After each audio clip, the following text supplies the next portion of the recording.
Là, nous pouvons se lever. Alléluia, Alléluia, Alléluia, Alléluia, Alléluia, Alléluia. Mes brebis écoutent ma voix, dit le Seigneur. Moi, je les connais et elles me suivent. Alléluia, Alléluia, Alléluia. Le Seigneur soit avec vous. Évangile de Jésus-Christ selon saint Jean. Gloire à toi, Seigneur. En ce temps-là, Jésus disait à ses disciples, « Comme le Père m'a aimé, moi aussi je vous ai aimé. Demeurez dans mon amour. Si vous gardez mes commandements, vous demeurerez dans mon amour. Comme moi, j'ai gardé les commandements de mon Père, et je demeure dans son amour. Je vous ai dit cela pour que ma joie soit en vous, et que votre joie soit parfaite. » Acclamons la parole de Dieu.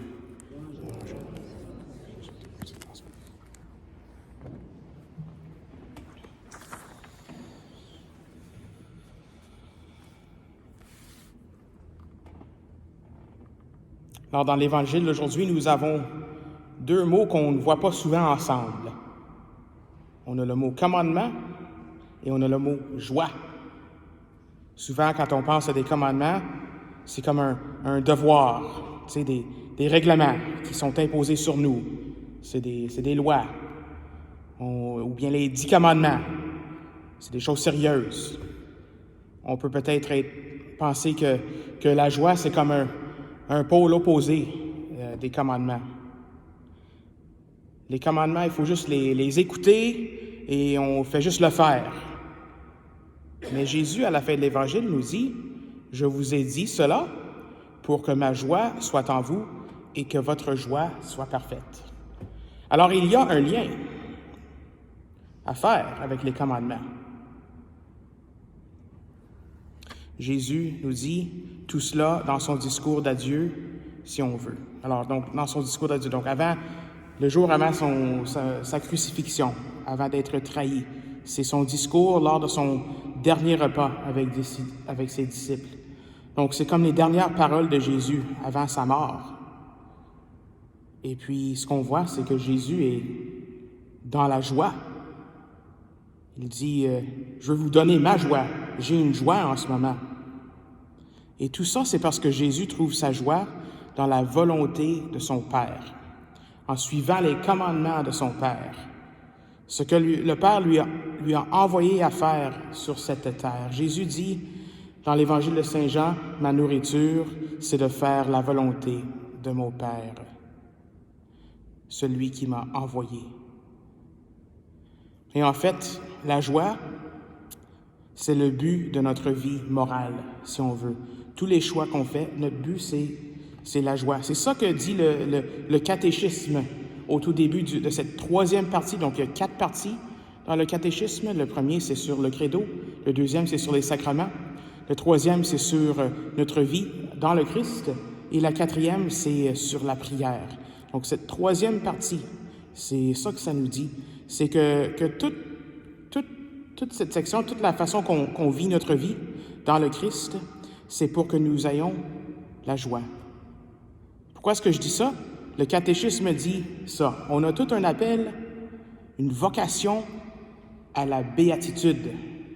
Donc, ça semble être un mot compliqué, mais on entend les béatitudes comme dans l'Évangile de saint Matthieu. Heureux les pauvres, heureux les miséricordieux, heureux les cœurs purs. Donc, heureux, bienheureux, béatitude, c'est ça que c'est vivre dans la joie. On essaye de vivre les béatitudes. Mais nous avons un appel à la béatitude, à cet état de bonheur, à cet état d'être bienheureux, à cet état de joie.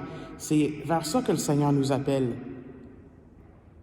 Et les commandements de Dieu nous aident à répondre à cette vocation.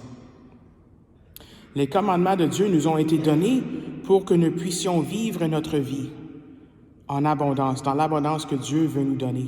C'est vraiment un don de Dieu ce qu'il nous donne. Les commandements ont été donnés pour que nous puissions vivre avec lui le restant de nos jours. Si on n'avait pas les commandements, on ne saurait pas qu'est-ce qu'on doit faire ou comment vivre. On aurait des indices ici et là, dans notre cœur, dans la loi naturelle, mais les commandements nous aident à vivre dans la pleine liberté, pour vivre pour le Seigneur, pour vivre dans sa joie, la joie de la résurrection.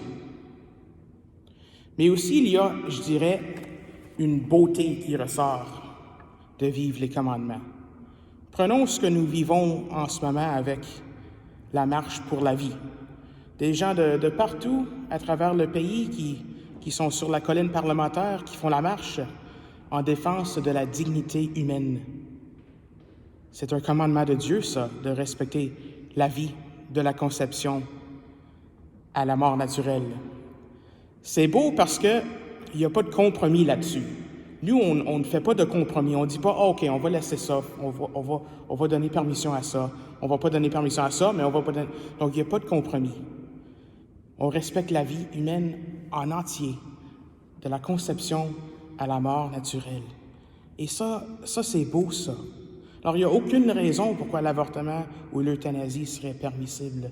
Ça, c'est beau, ça, de pouvoir dire ça, qu'on respecte la vie. C'est ça qu'on veut défendre.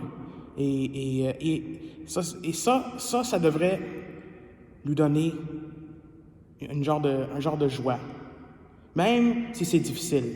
Même avec les persécutions qui viennent avec. Tu sais, Jésus, le soir avant sa crucifixion, avant sa mort, c'était difficile, ça, à vivre. C'est pas facile, mais il était dans la joie.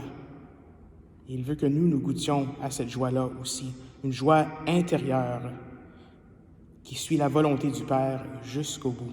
C'est ça qui nous donne la joie.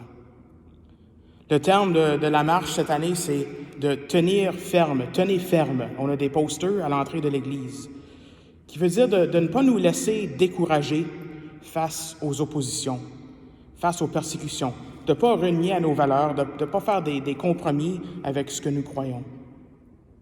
La dignité, dans ce qui réfère à la dignité humaine. Mais il y a aussi la joie. La joie qui habite quelqu'un est important pour le témoignage. Ça, il ne faut pas oublier ça. Oui, tenez bon, mais il faut avoir une joie, une paix intérieure, une joie intérieure qui vient avec suivre les commandements. Donc, je vais finir avec j'ai comme une citation de Mère Teresa que j'ai vue en me préparant pour l'homélie. Elle dit « Faites en sorte que tous ceux qui viennent vous voir repartent en se sentant mieux et plus heureux. Tout le monde doit voir la bonté sur votre visage, dans vos yeux, dans votre sourire. La joie se lit dans les yeux. Elle apparaît lorsque nous parlons et marchons. Elle ne peut pas rester enfermée en nous. Elle réagit à l'extérieur. La joie est très contagieuse. » Alors prions aujourd'hui pour cette marche, pour la marche que nous avons à suivre les commandements de jour en jour, cette marche sur la colline parlementaire. Tenez ferme, mais encore plus, tenez ferme dans la joie.